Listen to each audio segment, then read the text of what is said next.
Bienvenue sur ma chaîne YouTube. L'objectif aujourd'hui ce sera de vous montrer quelques astuces pour créer des tableaux assez facilement et assez rapidement.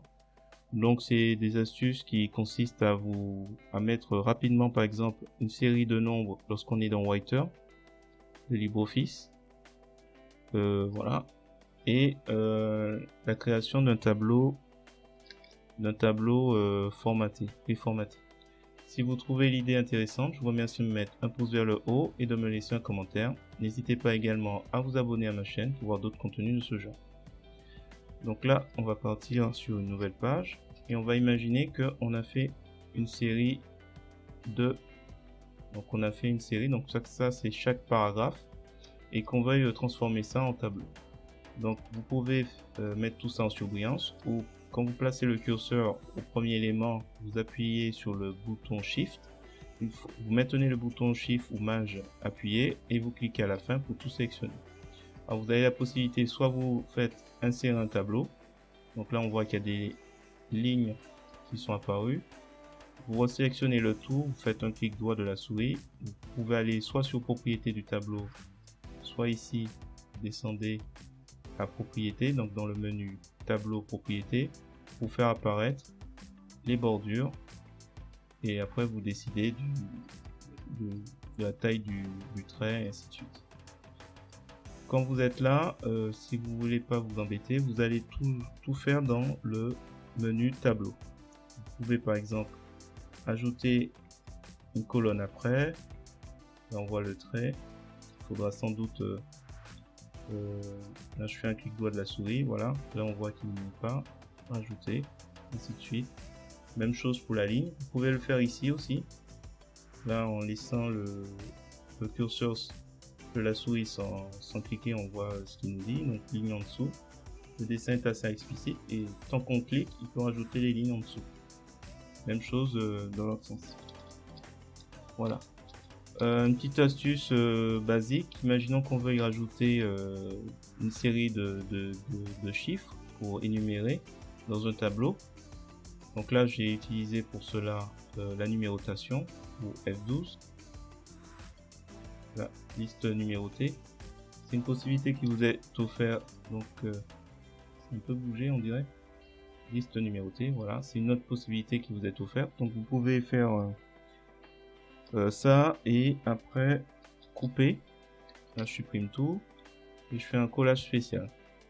Donc là du coup je resélectionne et je peux m'amuser par exemple à convertir le texte en tableau et dans autre je précise que c'est le point la séparation de ma colonne.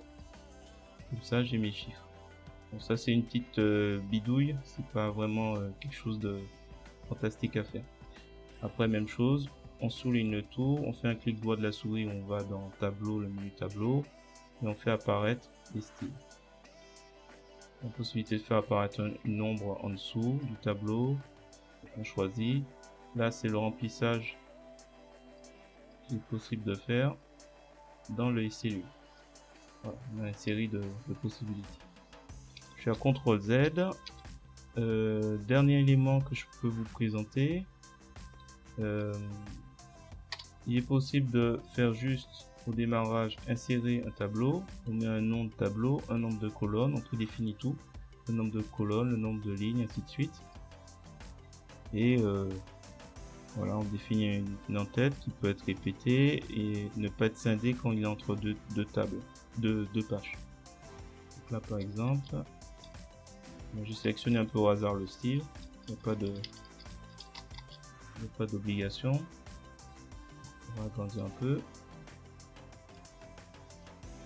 Donc après, il vous est toujours possible, comme tout à l'heure, de faire un clic droit de la souris, propriété, et de redéfinir peut-être ce style s'il vous convient pas.